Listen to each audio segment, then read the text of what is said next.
قصيدة الفجر البعيد، تأليف وأداء علي المصري، إنتاج وتوزيع ملك الإحساس.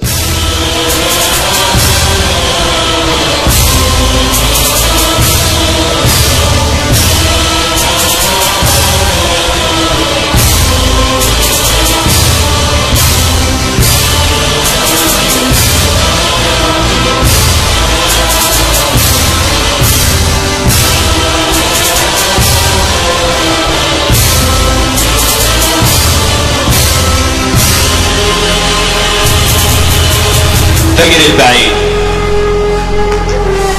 ليلة كانت هوا ورعد وسحاب من غير مطر، شاء القدر وخطر في بالي كام سؤال. هو المطر صحيح أمل ولا كلام؟ هو الغضب من غير أدب علي ظلم واللي قتل واللي سجن يبقى حرام ولا حلال؟ هو اللي عاش من غير أمل واللي عاش عمره مهان هيرضى يسمع الكلام؟ لما تحرم من الامتحان علشان بغير، وما تحرم في الميدان علشان ضمير.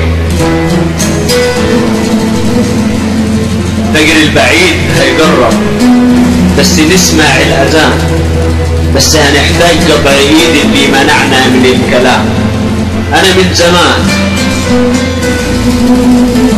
من زمان حاسس باني مش جبان، جوايا نار ما بتطفيش، بس انتظاري للمطر كان للامل علشان اعيش.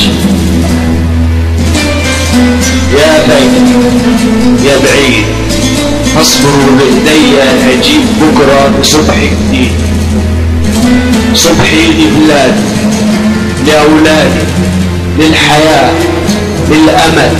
ليكي حبيبتي ليكي حبيبي، اوعي تفتكري باني ناسيكي، والله حبيتك وحبك هو لهيب.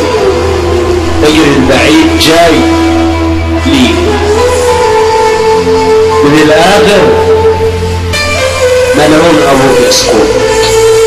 حلمي ده فكرة والفكرة مش بتموت، لو بكرة يتأجل راح اعيد تفكيري، بس الزمن اسرع ويا ريتني ما فكرت.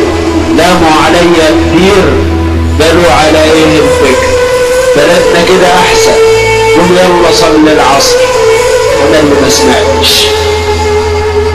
اللي ما سمعتش وقلت لا ابدا، بلدنا عايزه الحق. وبدي راح اسرق من عيونك فجر، وهكون انا فجرك يا بلد ومستحليه للنحاش. ما بينلكيش يا اساس، انا اللي هبنيكي، الفجر اللي جاي ليكي. حقوق النشر محفوظة لقناتنا على اليوتيوب سهم القلوب.